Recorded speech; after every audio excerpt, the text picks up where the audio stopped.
Good morning friends. आज का हमारा टॉपिक रहेगा अफवाह तंत्र।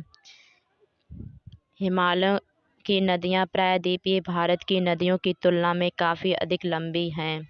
जो हमारी हिमालय की नदियाँ हैं वो प्रायद्वीपीय भारत की नदियों की तुलना में काफ़ी अधिक लंबी हैं। अब देखते हैं, भारत की नदियों को 4 भागों में विभाजित किया गया है। हिमालय की नदियाँ, प्रायद्वीप की नदियाँ, तटीय नदियाँ और अंतःस्थलीय नदियाँ। एक एक करके देख लेते हैं। हिमालय की नदियाँ, जो हिमालय की नदियाँ हैं वो प्रमुख नदियाँ 3 हैं: गंगा, सिंधु, ब्रह्मपुत्र। सिंधु नदी देख लेते हैं।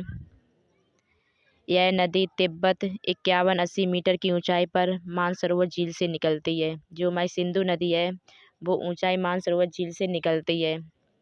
सिंधु नदी जम्मू कश्मीर में भारतीय क्षेत्र में प्रवेश करती है। जो हमारी सिंधु नदी है वो जम्मू कश्मीर से भारतीय में प्रवेश करती है।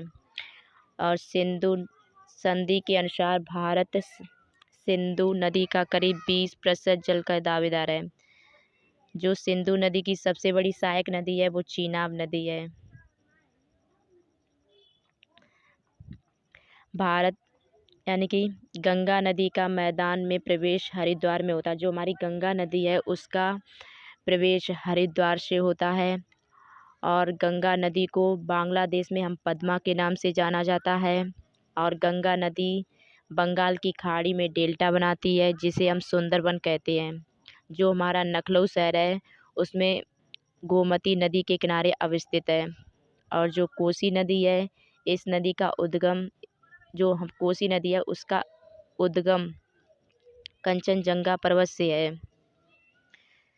कोसी नदी को बिहार का शोक कहा जाता है। जो हमारी कोसी नदी है उसे बिहार का शोक कहा जाता है।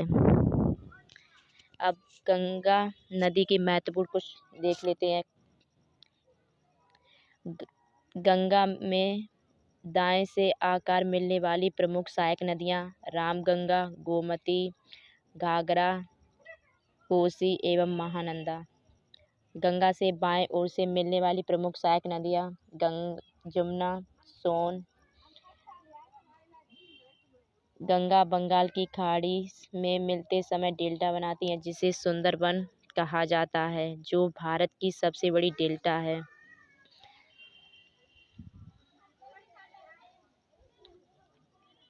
ब्रह्मपुत्र। ब्रह्मपुत्र नदी को ब्रह्मा की बेटी भी कहा जाता है। ब्रह्मपुत्र को तिब्बत का शंखपू कहते हैं। गंगा ब्रह्मपुत्र को संगम को पद्मा के नाम से जाना जाता है। जो गंगा और ब्रह्मपुत्र है उसका संगम पद्मा के नाम से जाना जाता है। और ब्रह्मपुत्र को भारत की लाल नदी भी कहते हैं। जो हमारा ब्रह्मपुत्र है उसे हम लाल नदी भी कहा जाता है। बांग्लादेश में ब्रह्मपुत्र को जमुना कहा जाता है। प्रायद्वीपीय भारत की सबसे बड़ी नदी गोदावरी नदी है। और दक्षिण भारत की गोदावरी नदी को वृद्धगंगा या दक्षिणी गंगा के नाम से जाना जाता है। लूनी तथा साबरमती को छोड़कर राजस्थान के करीब सभी नदियां मरुस्थल में सूख जाती हैं। सावर झील में गिरती हैं। अब लूनी नदी का उद्भव देखते हैं कैसे हुआ था। अरावली पर्वत से हुआ था जो अक्ष के रंग से होती हुई अरब सागर में मिलती हैं। नर्मदा और तापी नदी पूर्व से पश्चिम की ओर बहती है।